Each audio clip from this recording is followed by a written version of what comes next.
कर्पूर या कपूर मोम की तरह उड़नशील दिव्य वानस्पतिक द्रव्य है। इसे अक्सर आरती के बाद या आरती करते वक्त जलाया जाता है, जिससे वातावरण में सुगंध फैल जाती है एवं यह मन को एवं मस्तिष्क को शांति प्रदान करता है। वास्तु एवं ज्योतिष शास्त्र में इसका विशेष महत्व है। अगर कोई व्यक्ति इसके टोटके विधिवत संपन्न कर लेता है तो उसकी मनोकामना अवश्य पूर्ण होती है। कर्पूर का उचित विधि से प्रयोग कर वास्तु दोष एवं ग्रह बाधाओं का नाश होता है। विज्ञान के अनुसार कर्पूर जलने से प्राणवायु अर्थात ऑक्सीजन पैदा होती है।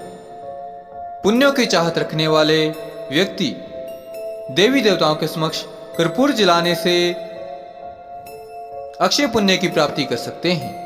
इसीलिए शाम के समय घर में संध्या वंदन के समय कर्पूर अवश्य जलाएं। यदि आप किसी प्रकार के देव दोष अथवा पितृदोष से पीड़ित हैं तो इन समस्याओं का सटीक समाधान कर्पूर से निकाला जा सकता है। और तो और यह काल सर्प दोष के प्रभावों को भी कम कर सकता है। इस हेतु आप प्रतिदिन सुबह, शाम और रात्रि को घी में भिगोया हुआ कर्पूर अवश्य जलाएं। घर के शौचालय में, स्नानागार में 2-2 टिक्कियां कर्पूर अवश्य रख दें। बस इतना उपाय ही काफी है। इसके साथ साथ ही यह उपाय राहु केतु को दोषों का भी शमन करता है।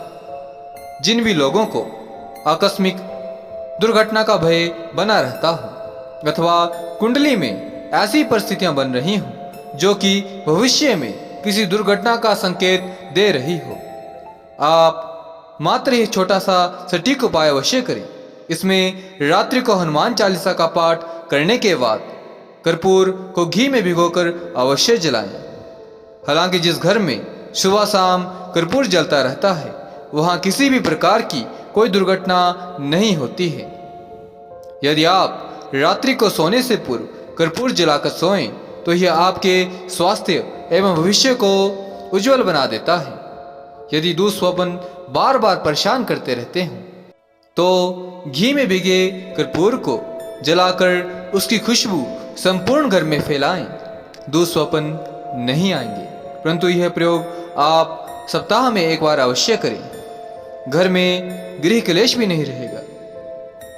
वैज्ञानिक शोधों के अनुसार यह ज्ञात हुआ है कि इसकी सुगंध से जीवाणु, विषाणु आदि बीमारी फैलाने वाले जीव नष्ट हो जाते हैं तथा बीमारी होने का भय नहीं रहता है। इसके अलावा यदि आप अचानक धन लाभ की प्राप्ति का विचार रखते हैं तब आप गुलाब के फूल में एक कर्पूर का टुकड़ा रखें और शाम के समय यह फूल माँ दुर्गा को अर्पित कर दें और उस फूल पर उस कर्पूर को चढ़ा दें और उस गुलाब पर प्रज्वलित करें। यह कार्य आपको कृष्ण पक्ष की अष्टमी या नवमी से आरंभ कर लगातार 43 दिनों तक करना होगा। यदि नवरात्रि के दौरान आप यह शुरू करते हैं तो अधिक असरकारक होगा। यदि किसी घर में वास्तु दोष हो तो वहां कर्पूर की 2 टिक्कियां रख दें। गल जाने पर उन टिक्कियों को बदल दें। इस प्रकार कर्पूर बदलते रहें, वास्तु दोष पुनः निर्मित नहीं होगा। इसके अलावा यदि आप अपने भाग्य को चमकाना चाहते हैं तो पानी में कर्पूर का तेल की कुछ बूंदें डालकर आपको नहाना चाहिए।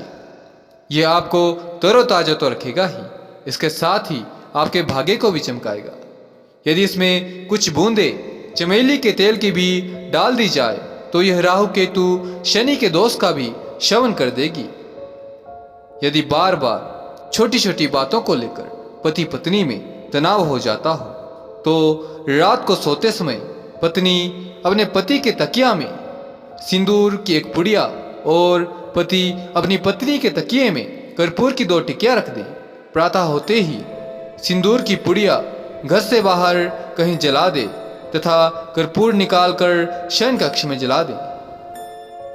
यदि आप ऐसा नहीं करना चाहते हैं तो प्रतिदिन शयन कक्ष में कर्पूर जलाएं और कर्पूर की 2 टिक्कियां शयन कक्ष में किसी कोने में अवश्य रख दें। जब यह समाप्त हो जाए तो दूसरी बदल दें।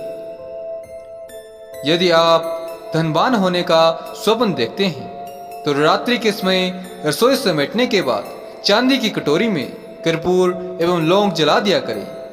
यह कार्य नित्य किया करें तो आपका घर धन धान्य से भरा रहेगा, धन की कभी समस्या नहीं आएगी। और यदि किसी कन्या या पुरुष के विवाह में बार बार बाधा आ रही हो, कन्या या पुरुष की आयु अधिक हो गई हो, तो यह कारगर उपाय अवश्य करें। 36 लौंग और 6 कपूर के टुकड़े लें। इसमें हल्दी और चावल मिलाकर पुरुष माँ दुर्गा के पत्नी प्राप्ति मंत्र और स्त्रियां पति प्राप्ति मंत्र की 3000 आहुतियां अवश्य दें। यह कार्य नवरात्रि में संपन्न करें। नवरात्रि की अष्टमी अथवा नवमी तिथि में आपका विवाह अवश्य संपन्न होगा। यदि आप कोई विशेष भूमि या भवन प्राप्त करना चाहते हो तो आप यह उपाय नवरात्रि के दिन अवश्य संपन्न करें। सबसे पहले उस स्थान की मिट्टी लाकर एक कांच की शीशी में उसे डाल दें। उसमें गंगा जल और कर्पूर डालकर उसे पूजा में जौ के ढेर पर स्थापित कर दें। नवरात्र भर उसके आगे नवार्ण मंत्र की नित्य 51 माला जप करें। यह कार्य संकल्प सहित करें और जौ में रोज गंगा जल अवश्य डालें। नवमी के दिन थोड़े से अंकुरित जौ वहां से निकाल लें और ले जाकर मनचाही जगह में डाल दें। कांच की शीशी को छोड़कर शेष सामग्री नदी में प्रवाहित कर दें। 1 वर्ष के भीतर ही आपकी मनोकामना पूर्ण होगी। यह कर्पूर के आजमाए हुए टोटके हैं। आप भी इनका प्रयोग करके इनका लाभ ले सकते हैं।